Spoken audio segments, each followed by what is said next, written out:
Me hago una pregunta y va a ser el disparador de la columna del día de hoy. ¿Camino a un acuerdo? ¿Hacia un acuerdo posible? ¿Será que estamos cerca del fin de este conflicto en Medio Oriente, del fin de la guerra? El principio del fin, ¿cuántas preguntas podemos hacer, no? Es increíble esto, Agus. Estamos a ya 68 días, 9 semanas, 5 días del inicio en aquel lejano 28 de febrero de los ataques israelo-estadounidenses contra suelo iraní. Y una situación que se disparó por todo el mundo, nos acordamos, todavía tenemos presente que estamos siguiendo como un electrocardiograma, el precio del petróleo sube, baja, que toca mínimos, que toca máximos, y al mismo tiempo el precio de la nafta en Argentina, en el mundo, todo es un caos. Bueno, de a poquito parece que se empieza a ordenar. Estuve viendo, en estas semanas, desde que arrancó el conflicto, no menos de 10 ultimátums de parte de Donald Trump diciendo si no cumplen con tal parte del acuerdo va a pasar tal cosa. Eso ya ha perdido todo tipo de credibilidad, ¿no? De algún modo cuando Trump dice eso ya lo pasás por alto, como que no le crees. No solamente que no le crees, sino que algo que a mí me toca a título personal en todo esto es que si vos ves mis análisis vas a decir como si fuera con el VAR en la cancha de fútbol, este pibe queda en offside, habla de algo y a la semana siguiente pasa algo diferente. Bueno, pasa un poco eso que yo siempre dije que yo diría que la confusión es parte de la táctica. De la estrategia. Pero lo que pasa es que si vos amenazás y no pasa nada, entonces al fin y al cabo va a seguir estando todo en una situación, te diría que en un status quo, no avanza, no retrocede y nos quedamos así. Y esa es la sensación de lo que estamos viendo, te diría hace ya por lo menos 2 semanas cuando se anunció que se extendía un poco más el cese al fuego por iniciativa de Pakistán, este país de Medio Oriente que puede reunir a Estados Unidos, a Irán. Que oficia de mediador. Claro. Exactamente, a tal punto que, según dijo el primer ministro pakistaní, después del anuncio de Donald Trump, fue el propio Pakistán el que le dijo a los Estados Unidos: por favor, hagan un stop en esta última operación que ustedes denominan Proyecto Libertad, que eran los barcos que están en el estrecho de Hormuz, que no son iraníes, que están varados hace más de 60 días, iban a salir del estrecho de Hormuz escoltados por Estados Unidos, por embarcaciones de Estados Unidos, por cuestiones humanitarias. Ahora, ¿qué pasó? Si hay barcos que tenían petróleo iraní, no iban a poder salir. O sea, la regla no era la misma para todos en el estrecho de Hormuz. Entonces, lo que dijo el primer ministro pakistaní es: pongan un stop en esta misión especial que iban a llevar adelante. ¿Por qué? Porque parece que del lado iraní, evidentemente, muchos de los puntos que ustedes proponen se están empezando a aceptar. Por lo tanto, Donald Trump dice: ok, ponemos un stop al Proyecto Libertad, que así es como denominaron esta última operación, porque del lado iraní estarían dispuestos a negociar con los Estados Unidos. Ahora bien, ¿qué dijo Donald Trump sobre este anuncio? Es verdad que estamos negociando, puede ser el final de, como ellos la llaman, operación Furia Épica, que esto fue el inicio del conflicto hace ya 68 días atrás, y esto podría ayudar de la siguiente manera: de a poco abrir el estrecho de Hormuz, o sea que todos los barcos puedan circular, se termina los dos bloqueos, el bloqueo iraní y el bloqueo estadounidense al bloqueo iraní en el estrecho de Hormuz. Y además se empiezan a descongelar los fondos iraníes, porque Irán tiene un embargo ya hace mucho tiempo que no puede negociar, te diría, con los países de Occidente. Ahora bien, si Irán no acepta esta negociación, ¿qué? Los vamos a volver a bombardear. Claro, bueno, la amenaza final de Trump, la que viene haciendo ya desde el inicio de este conflicto. Lo cierto es que si logra destrabarse esa parte, que es la fundamental, ¿no? Y el punto neurálgico que tiene que ver con el estrecho de Hormuz, ya, bueno, hay una luz de esperanza. Estrecho de Hormuz, y además trascendidos ya empiezan a indicar la cuestión de fondo total, te diría, porque son dos. Una es el estrecho de Hormuz, sin lugar a dudas, pero la cuestión en mayúscula es el enriquecimiento de uranio que venía sosteniendo Irán hasta, te diría, el 28 de febrero, en realidad un poquito antes, con lo que fue la guerra de los 12 días. Ahora bien, trascendidos importantes de medios confiables. Y cito la fuente porque me parece que es importante. Hay un sitio muy especializado en los temas de Medio Oriente que se llama Axios.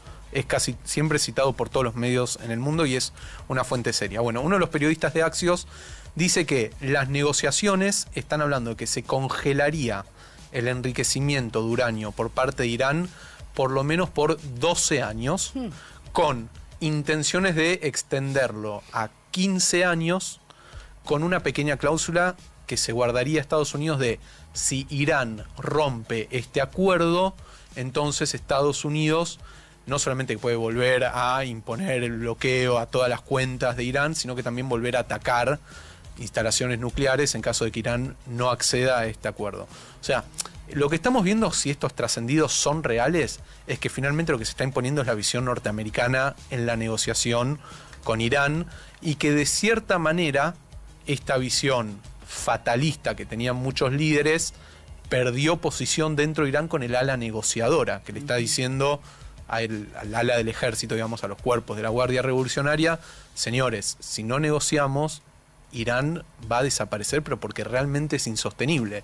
Si tu economía depende de la exportación de petróleo y bienes derivados del petróleo y vos no la podés sostener porque estás bloqueado, entonces el país va a entrar en bancarrota, pero no bancarrota metafórica. Como que a Irán no le queda otra que negociar.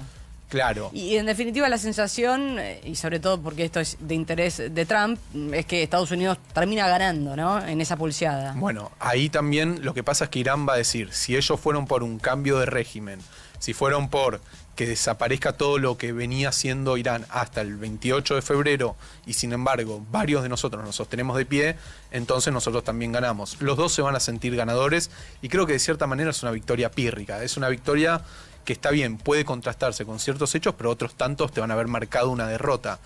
Siempre decimos que en la guerra no hay ganadores ni perdedores porque todos pierden y pierden mucho, mucha gente que falleció, digo, un montón de situaciones que te pueden explicar por qué no hay un ganador claro, pero lo que sí van a tratar de hacer es imponerse desde lo dialéctico, desde lo verbal, desde lo discursivo, como ganadores. No nos olvidemos que Donald Trump no logró que esta guerra sea corta, por un lado, no. Por el otro lado lo que sí logró es que no pase por el Congreso.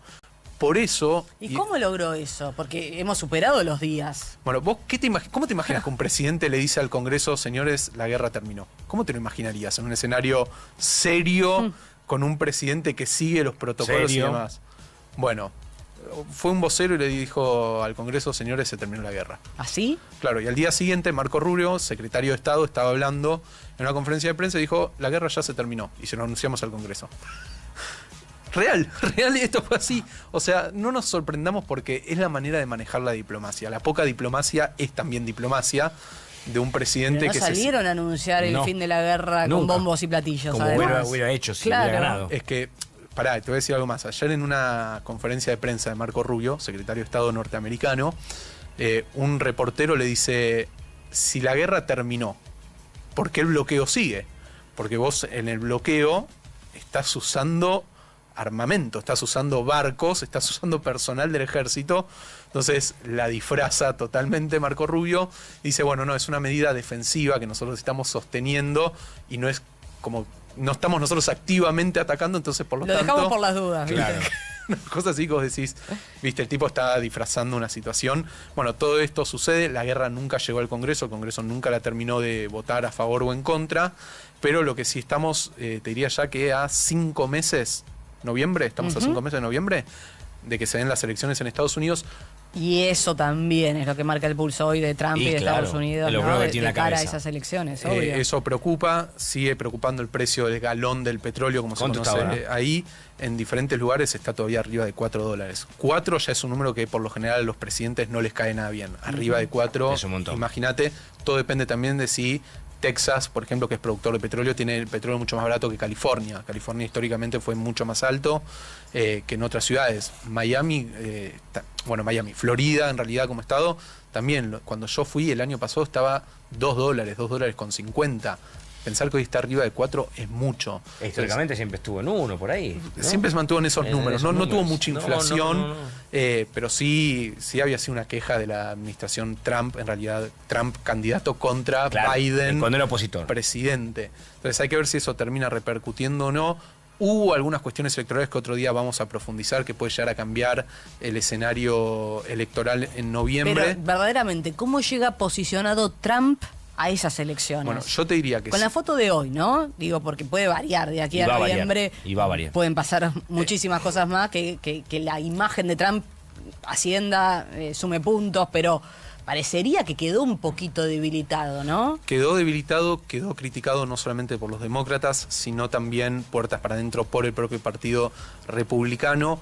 Ahora bien, si llega a dar golpes de efecto demasiado fuerte, y no solamente me refiero a la cuestión del petróleo, sino me refiero a, por ejemplo, si logra la foto histórica la semana que viene entre israelíes y libaneses en la Casa Blanca, estando él en el medio, imagínate la imagen de dos países que llevan más de 70 años de guerra, de repente el premier de un país, el presidente del otro país que están en guerra, se dan la mano con Donald Trump en el medio. Eso es una imagen muy fuerte que puede llegar a generar quizás un golpe de efecto. Por eso decimos que 5 meses es una eternidad hasta que lleguen las elecciones en noviembre.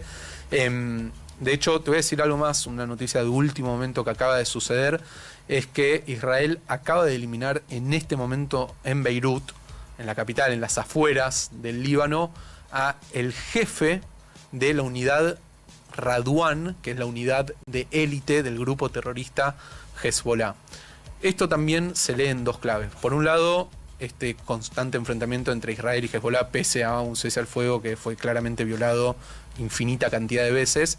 Y también me parece que un mensaje al gobierno libanés de, si ustedes se animan a dar el paso de normalizar con nosotros, de tener entendimientos, nosotros los vamos a ayudar también en la lucha contra Hezbollah. Y de esto también habló el secretario de Estado norteamericano ayer. Estados Unidos está muy inmiscuido en tratar de lograr acuerdos que hay que ver si son frágiles o si son duraderos. Los últimos acuerdos que se dieron en Medio Oriente, estos conocidos como los acuerdos de Abraham, esta paz que se dio entre el mundo árabe e Israel, se sostuvieron a pesar de los varios enfrentamientos.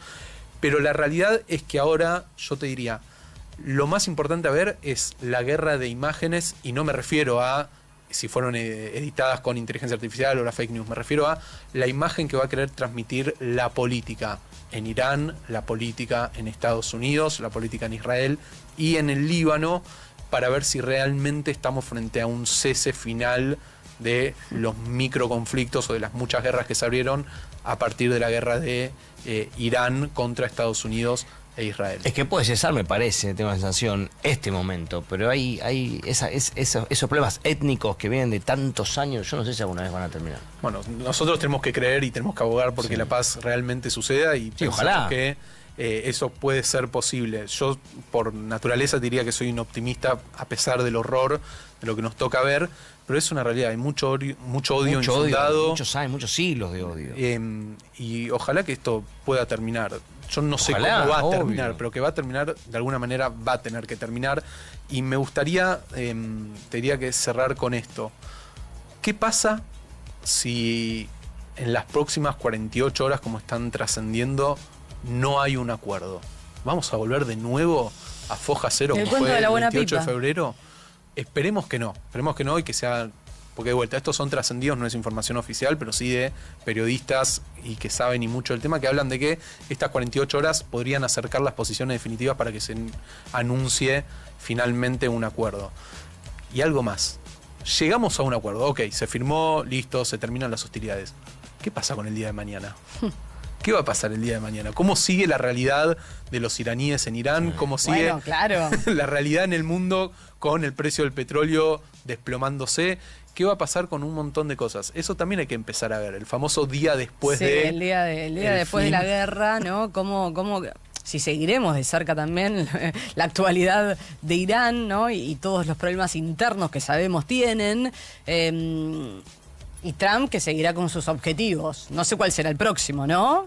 Y Cuba. Pero Cuba. Estamos todos ahí esperando está. que Todos haga los lo de Capítulo Cuba. Capítulo Lo que sigue para Ilan Bushney. Es que yo hubiera empezado antes capítulo Cuba si hubiera terminado antes este problema con Irán. Exactamente. Cuba me parece que es lo que sigue, lo están mirando. Es terrible lo que pasa en Cuba. Y Perdón, es una crisis paréntesis. humanitaria. Ayer veí imágenes de Varadero. Es una ciudad fantasma. Y fue la segunda ciudad turística en un momento de todo el Caribe. Es una ciudad fantasma, Varadero. Mira, te voy a cerrar con... Es terrible, es muy triste.